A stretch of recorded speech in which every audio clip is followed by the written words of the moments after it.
Le prix de ma réussite par Les Chroniques de Andy et Si. Épisode 3. Ça peut paraître étrange quand on suit qu'on va manger du mouton à une réunion? J'avoue que ça me laissait tout de même perplexe.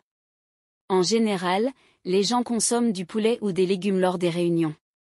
Celle-ci me paraissait bien étrange. Néanmoins, je m'abstiens de lui poser une quelconque question de plus pour éviter de le frustrer. Peut-être aurais-je dû le faire? Nous sommes arrivés au grand carrefour du village où devait avoir lieu la dite réunion. Samuel, descendons ici, nous sommes déjà arrivés? Je croyais que, non. Mais nous allons laisser la voiture ici et on va continuer à pied. Le cimetière est juste à gauche de nous à quelques pas. Nous nous sommes mis en chemin.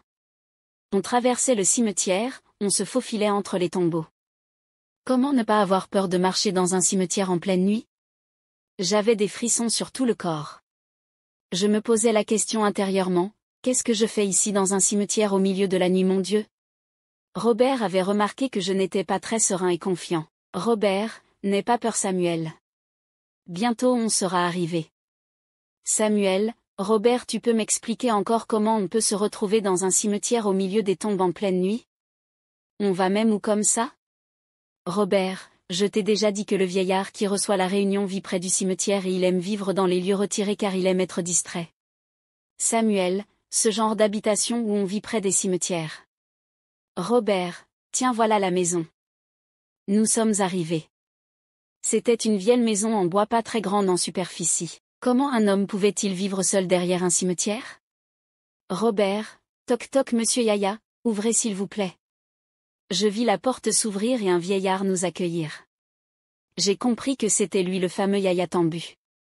Yaya Tambu, tu es en retard mon enfant. Depuis que nous t'attendons. Robert, désolé du retard mon père. J'avais un ami dont je devais aller chercher pour venir avec lui. Yaya Tambu, ah c'est ton ami que je vois là. Approche mon garçon, comment vas-tu? Il me tendit la main et je le reçus également. À l'instant où ma main entra en contact avec la sienne, je sentis comme si une charge électrique quitta de son corps et entra dans le mien. Il me fixa des yeux et j'eus comme l'impression que j'étais hypnotisé. Il dégageait en lui une énergie hors du commun. Yaya Tambu, Robert, ton ami ne me semble pas être dans les meilleures conditions. Robert, c'est la raison pour laquelle je suis venu avec lui. J'ai pensé que notre association pouvait lui venir en aide. Yaya Tambu, bien sûr que nous pouvons l'aider. Notre association vient en aide aux nécessiteux comme lui. Mais je vous en prie, entrez donc. Lorsque je suis entré, je vis des personnes richement vêtues. Il ne fallait pas posséder des dons exceptionnels pour comprendre que toutes ces personnes étaient aisées. C'était donc une association pour riches? Apparemment il ne manquait plus que nous pour que la réunion commence. Yaya Tambu, bien à présent, puisque tout le monde est là, en tant que doyen je déclare la séance ouverte. Commençons par la prière. Tous fermèrent les yeux et se mirent à réciter des prières en une langue que je ne comprenais pas. Je crus qu'il s'agissait d'une langue morte ou d'une langue cachée. À la fin de la prière, tous dirent en chœur Amen. Je me dis intérieurement que c'était certainement une prière pour d'intercession à Dieu. Mais alors quel Dieu? Est-ce le Dieu des chrétiens qu'ils priaient? C'est ce dont je pensais en tout cas. La prière avait duré à peu près une quinzaine de minutes. J'étais toujours là à observer. Yaya Tambu, à présent, que chacun prenne place. Vous pouvez vous asseoir. Tous s'assirent et le doyen Yaya me regarda en me faisant signe d'avancer. Yaya Tambu, bien cher membre, il semblerait que nous avions un nouvel aspirant. Approche mon fils. J'avais peur et je stressais. Ce qui était d'ailleurs normal puisque je ne savais pas trop à quoi m'attendre. Yaya Tambu, présente-toi mon fils. Comment te nommes-tu? Je m'appelle Samuel Ndamba. Yaya Tambu, bien et que viens-tu faire ici? En fait, c'est Robert qui m'a dit de l'accompagner ici. Yaya Tambu, Robert c'est ton ami? Oui grand-père. Yaya Tambu, si ton ami t'a conduit ici, ça veut dire qu'il t'a parlé de nous. Il m'a juste dit que vous pouvez m'aider à sortir de ma situation. Le vieillard Yaya Tambu sourit avant de me répondre. Yaya Tambu, tu sais très que les associations servent à cela. Elles sont là pour favoriser l'entraide entre les membres et pour évoluer également. Tu as frappé à la bonne porte. Jusqu'à ce moment-là, il ne parlait qu'en parabole, je ne savais pas encore qu'il s'agissait en réalité d'une secte. Je pensais plutôt à une association normale. Yahya Tambu, mon fils, tu as une famille je suppose? Samuel, oui grand-père. Yahya Tambu, Robert, ton ami ne me semble pas être dans les meilleures conditions. Robert, c'est la raison pour laquelle, je suis venu avec lui. J'ai pensé que notre association pouvait lui venir en aide. Yahya Tambu, bien sûr que nous pouvons l'aider.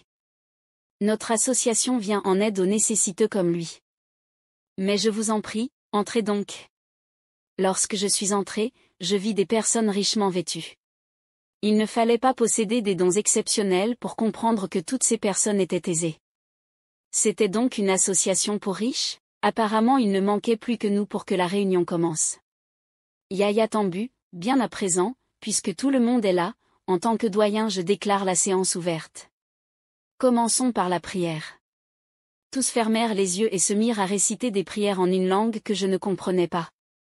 Je crus qu'il s'agissait d'une langue morte ou d'une langue cachée. À la fin de la prière, tous dirent en chœur Amen. Je me dis intérieurement que c'était certainement une prière pour d'intercession à Dieu. Mais alors quel Dieu? Est-ce le Dieu des chrétiens qu'ils priaient? C'est ce dont je pensais en tout cas. La prière avait duré à peu près une quinzaine de minutes. J'étais toujours là à observer. Yahya Tambu, à présent, que chacun prenne place. Vous pouvez vous asseoir. Tous s'assirent et le doyen Yahya me regarda en me faisant signe d'avancer. Yahya Tambu, bien cher membre, il semblerait que nous avions un nouvel aspirant. Approche mon fils. J'avais peur et je stressais. Ce qui était d'ailleurs normal puisque je ne savais pas trop à quoi m'attendre. Yahya Tambu, présente-toi mon fils. Comment te nommes-tu? Je m'appelle Samuel Ndamba. Yahya Tambu, bien et que viens-tu faire ici? En fait, c'est Robert qui m'a dit de l'accompagner ici. Yahya Tambu, Robert c'est ton ami? Oui grand-père. Yahya Tambu, si ton ami t'a conduit ici, ça veut dire qu'il t'a parlé de nous. Il m'a juste dit que vous pouvez m'aider à sortir de ma situation. Le vieillard Yahya Tambu sourit avant de me répondre. Yahya Tambu, tu sais très que les associations servent à cela. Elles sont là pour favoriser l'entraide entre les membres et pour évoluer également. Tu as frappé à la bonne porte. Jusqu'à ce moment-là, il ne parlait qu'en parabole, je ne savais pas encore qu'il s'agissait en réalité d'une secte. Je pensais plutôt à une association normale. Yahya Tambu, mon fils, tu as une famille je suppose? Samuel, oui grand-père.